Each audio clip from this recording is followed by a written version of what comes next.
It has been 7 weeks since a journalist was murdered at the Saudi consulate in Istanbul, but there is still daily pressure on Saudi Arabia and still questions about how the U.S. should respond, now that the U.S. intelligence community has assessed that Saudi Arabia's powerful crown prince was likely involved. Nick Schifrin has been following the story. In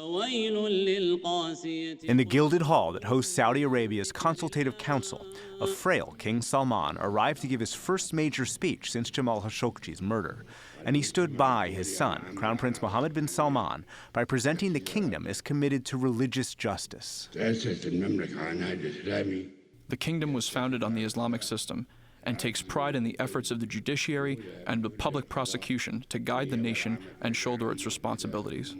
But the kingdom is shouldering heavy pressure today after Europe banned 18 Saudi nationals connected to the murder, and the CIA assessed that Salman likely ordered Khashoggi's murder, as first reported by the Washington Post. California Democrat Adam Schiff is the incoming House Intelligence Committee chairman. It's very difficult for me to conceive of a murder of a prominent journalist and critic being carried out without the Crown Prince's knowledge. Bipartisan senators are proposing a bill that would suspend offensive weapon sales to Saudi Arabia and sanction Saudis connected to the war in Yemen and Khashoggi's death.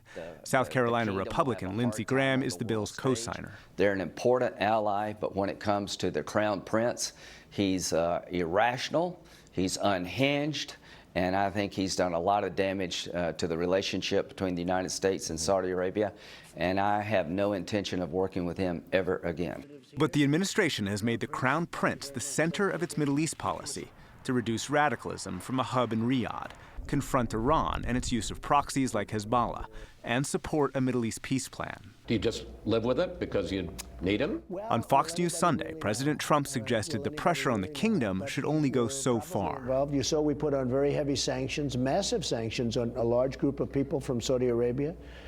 But at the same time, we do have an ally, and I want to stick with an ally that in many ways has been very good. As a real estate developer, Donald Trump had many Saudi customers, as he mentioned on the campaign trail. Saudi Arabia, and I get along great with all of them. They buy apartments from me, they spend $40 million, $50 million. But Mr. Trump is not the first president to stand arm in arm with the kingdom. President Bush met Crown Prince Abdullah 6 months after 15 Saudis participated in 9/11. A strategy by some would be to split the United States and Saudi Arabia. It's a strong, important friendship, and he knows that, and I know that, and we're not going to let that happen. In 2009, President Obama welcomed King Salman. The fact that he has chosen to take this first visit to the United States is indicative of the long-standing friendship between the United States and Saudi Arabia. We have worked in close partnership with the Saudis for a long time.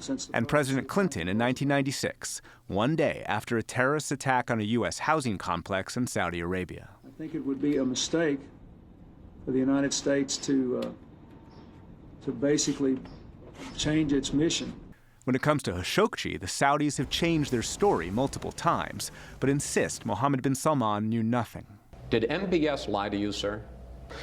I don't know. You know, who can really know? But I can say this: he's got many people now that say he had no knowledge. That isn't the first time President Trump expressed faith in a foreign leader's denial and skepticism in a U.S. intelligence assessment. We have the tape. But where the president agrees with his intelligence community, Khashoggi's murder was caught on tape and was brutal. It's a suffering tape. It's a terrible tape. And what happened? It was very violent, very vicious, and terrible. Now that it's public that the intelligence community has assessed Crown Prince Mohammed bin Salman was likely involved in Khashoggi's murder, what action, if any, should the administration take?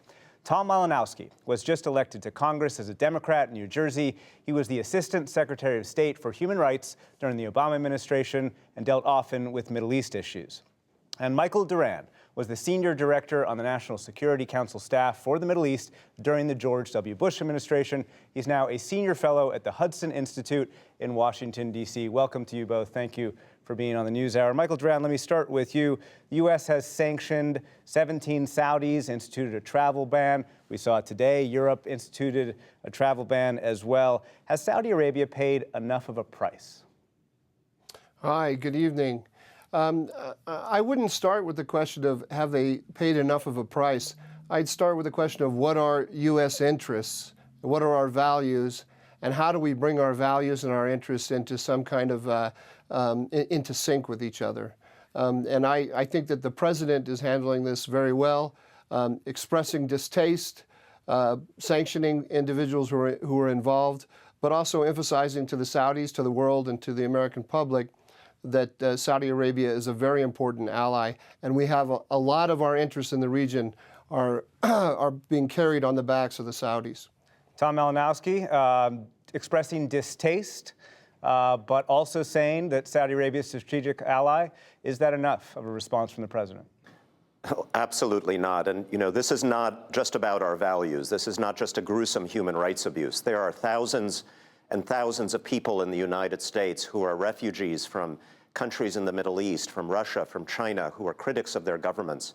If a dictatorship can reach across its borders and murder somebody in the way that the Saudi government did in this case and get away with it, we're going to be living in a very different world, in a much more unfriendly world. It's extremely important from the standpoint of our interests that we take a very strong stand, that we hold those responsible accountable, and that we separate our relationship with Saudi Arabia from our relationship with this extremely volatile and destructive young man who is campaigning to be the leader of this country for the next 50 years. So, Michael Doran, what about that? As you know well, there are mechanisms that the U.S. Congress have, Magnitsky sanctions, to target MBS, to target Mohammed bin Salman without affecting the larger military and intelligence relationship. So is that kind of targeting response appropriate? Let me just first address this question of the refugees in the United States. There are 10 million people uprooted in Syria by the coalition of Iran, the Syrian regime, and the Russians.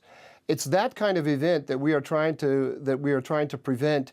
We're trying to stabilize the Middle East so that we don't have millions of refugees, and we're trying to. And the Saudis are very important partners in that effort. So to completely throw away our strategy to stabilize the region in order to take action against the leader of Saudi Arabia makes no sense to me. It makes no sense to me strategically.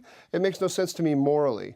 With regard to the Magnitsky Act, I mean, all of this is these kinds of suggestions or proposals are based on the idea that we have the ability to enforce our will on the Saudis, and they will simply take whatever we do, that they need us much more than we need them. I think that is a very dangerous assumption. We could end up destabilizing Saudi Arabia. The Crown Prince has very significant enemies inside Saudi Arabia who want to see him go down. He has enemies outside Saudi Arabia. We could also end up pushing Saudi Arabia into the arms of the Russians and the Chinese. I think we have to be very, very clear-eyed about the real choices that we're making. Tom Malinowski, is that a threat? By being clear-eyed, as Michael Doran just said, are you missing the strategic implications? Saudi, of course, administration wants them to help with Iran, wants them to help with Yemen, the Middle East peace plan, and countering violent extremism.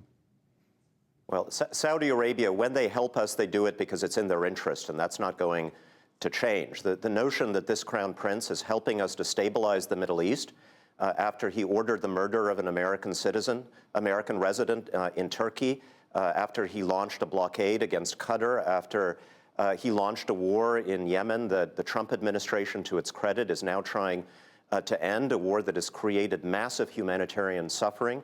None of these things are in the U.S. interest, and all of these things, I think, should lead us to question whether this young man, with his volatile temperament, with his belief that he can get away with anything, that the United States, for the sake of the relationship, is simply going to give him a pass no matter what he does, that's what should concern us here. And the Magnitsky Act gives us a perfect tool. I implemented the Magnitsky Act at the State Department. It allows us to sanction the person without sanctioning the country. It allows us to say to Saudi Arabia, it's up to you who you choose to be your leader. But should you choose this young man to be your absolute leader for the next 50 years, well, he won't be able to travel to the United States or do business with us. And I would just add the notion that the Saudis can somehow replicate with Russia or China the relationship they have with us is absolute fantasy. The Saudi security is inextricably linked to its relationship with the United States military. That is not something that Russia or China can provide in the next 10, 20 years or ever. Michael Doran, very quickly in the time we have left, what about that argument that Saudi Arabia needs the U.S. effectively a lot more than the U.S. needs Saudi Arabia? I would think that if there's one thing that we have learned in the Middle East in the last decade, it's the law of unintended consequences. We continue to intervene in the region as if we can dictate outcomes that are completely in line with the way we want the world to be. And I think that that's simply a mistake. We have made a decision as a country to take a step back from the region and to work with our allies to try to stabilize it. When you start summing up who's an ally and who's an enemy, there are only three major allies that we have, really, that can help us stabilize Iraq, Syria, Lebanon, Yemen, and that's Saudi Arabia, Turkey, and Israel. That's what we have to work with. If we start distancing ourselves from allies, we're just handing the region to Iran. All right, I'm going to have to cut it off there, unfortunately. Michael Doran, Tom Malinowski, thank you very much to you both. Thank you. Thank you.